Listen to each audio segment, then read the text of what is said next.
The captivating case of Amy Weidner, how Detective Bill Carter solved it. On December 5, 1989, 16-year-old Amy Weidner was brutally murdered in her own home in Indianapolis, Indiana. For years, the case remained cold, haunting her family and baffling investigators. But one detective refused to let Amy's case be forgotten. This is the story of how Detective Bill Carter cracked one of Indiana's most chilling unsolved mysteries. Who was Amy Weidner? Old family photographs of Amy, home videos, newspaper clippings. Amy Weidner was a bright, artistic, and caring teenager. She loved music, writing, and spending time with her family. On the morning of December 5th, 1989, she was home alone. Her mother had gone to work, and her younger brother was at school. Amy had no idea that this ordinary day would be her last. Discovery of a horrific crime. Dramatic reenactment of Amy's mother coming home, discovering the scene. Amy's mother returned home in the afternoon and found a nightmare, her daughter brutally assaulted and murdered.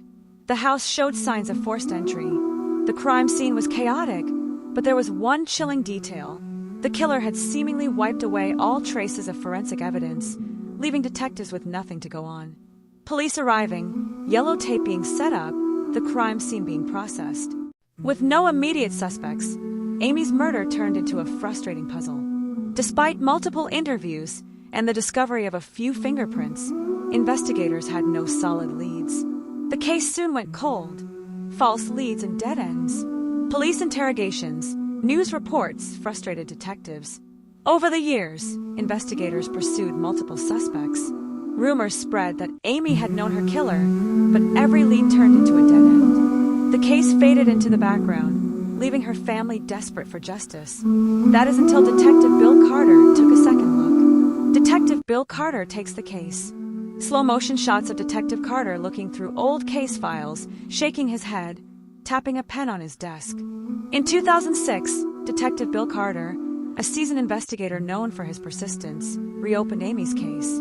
Carter was determined to find justice for Amy and her family. He began re-examining the evidence with a fresh perspective.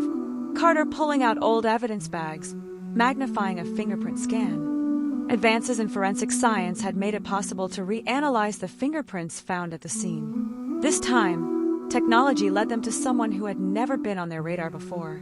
The breakthrough: a computer screen displaying a match notification. Dramatic music builds up. In 2008, forensic analysts matched a fingerprint from Amy's crime scene to a man named Kenneth Ray Epling. The name had never appeared in any previous reports. Investigators quickly discovered that Epling had been a troubled teenager at the time of the crime, with a history of breaking into homes in the neighborhood. Interrogation room: Epling sitting across from detectives. When confronted with the evidence, Epling initially denied everything.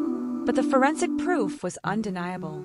Under pressure, he finally confessed to the crime, revealing that he had broken into Amy's house intending to steal, but ended up committing an unspeakable act. Justice for Amy. News coverage of the trial, Amy's family in the courtroom, the judge delivering a sentence. Nearly 2 decades after Amy's murder, her family finally received justice. In 2009, Kenneth Ray Epling was sentenced to prison for his crimes. Though justice was served, nothing could erase the pain of losing Amy. Amy's mother speaking in an interview, holding back tears. Her family still remembers Amy as the bright and talented young girl she was. And Detective Bill Carter? He became the man who refused to let her story be forgotten. The impact of the case: a montage of news articles, cold case files being reviewed, a candlelight vigil for victims of unsolved crimes. Amy's case is a chilling reminder that justice, though delayed, can still be achieved. Her story also underscores the power of forensic advancements in solving cold cases. What are your thoughts on this case? Let us know in the comments.